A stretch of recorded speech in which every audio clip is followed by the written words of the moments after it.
foam boiling into the first lie of silence. This is where it all starts, not with a whisper, but with a roar.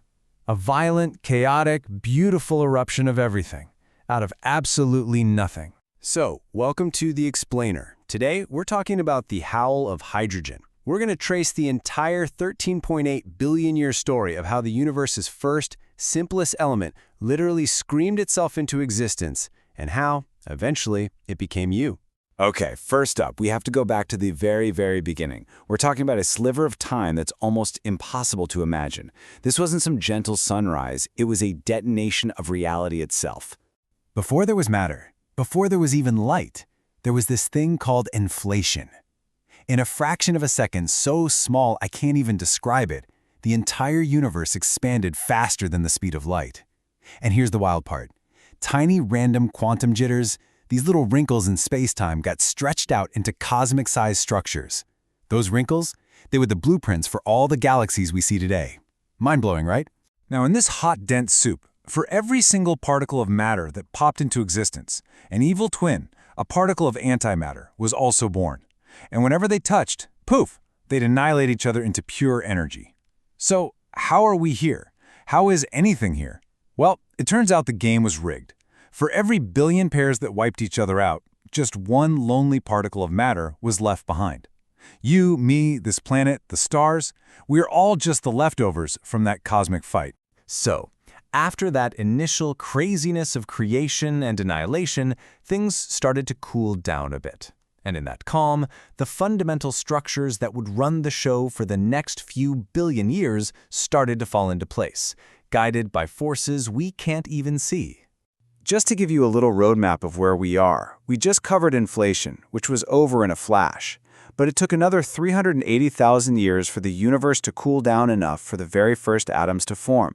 And this moment, the creation of hydrogen and helium, is so important because it's the moment light could finally travel freely.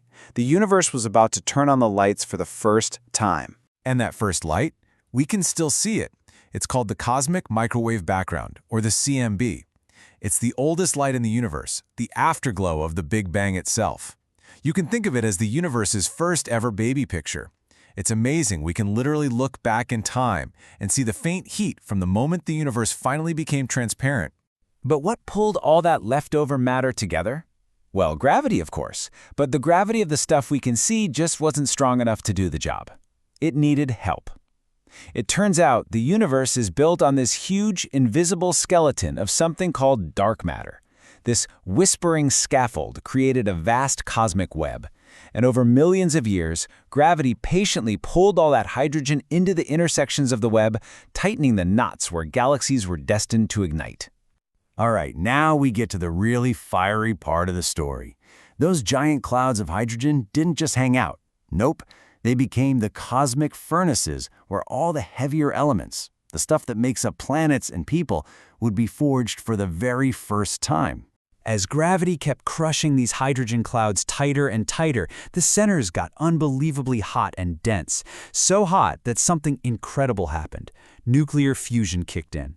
Hydrogen atoms started slamming into each other to create helium, releasing an insane amount of energy. Mass was literally being converted into light. And just like that, the first stars blinked on, and the cosmic dark ages were over. Now, the biggest of these stars, they live fast and they die young. They're kind of like cosmic onions with layers of fusion. In the core, they burn hydrogen into helium.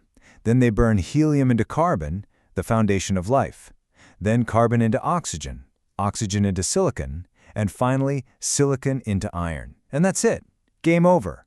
Fusing iron doesn't create energy, it actually sucks energy in.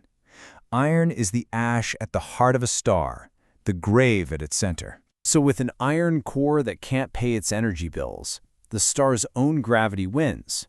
The whole thing collapses on itself in an instant, and then rebounds in a titanic explosion, a supernova. It's one of the most violent events in the cosmos. And that explosion is so powerful it creates elements heavier than iron. We're talking gold, platinum, uranium, and it blasts all of it out into the galaxy. See, the death of a star isn't an ending.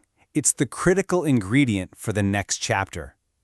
All that scattered debris, that star ash, it's filled with all the raw materials needed to build new stars, new planets, and, if you get really, really lucky, something else entirely.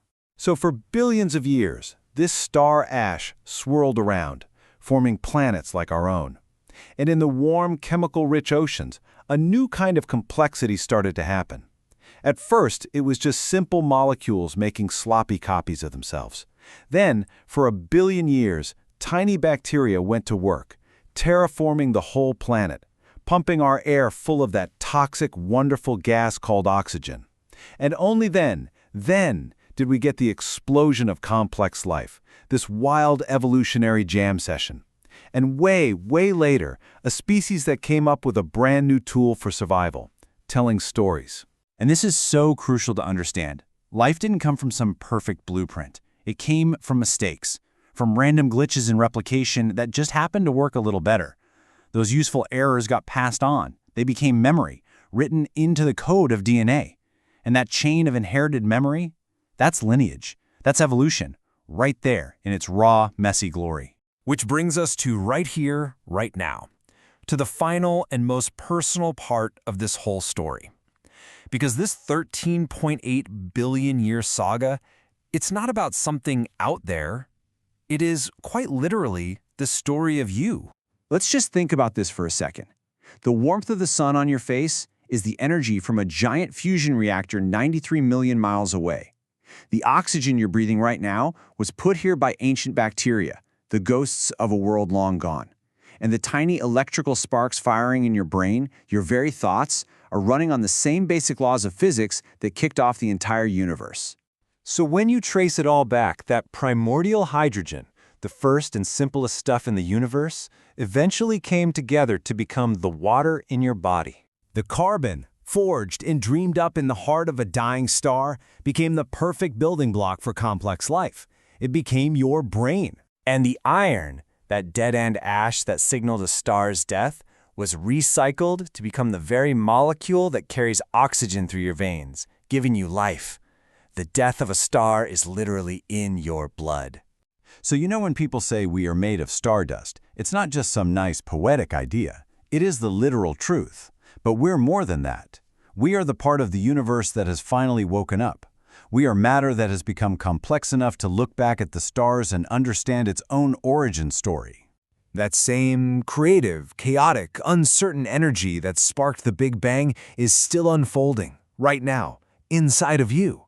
You are a continuation of that primal HOWL. The story isn't over. You are the universe's way of thinking and feeling and creating something new. So, what will your verse be?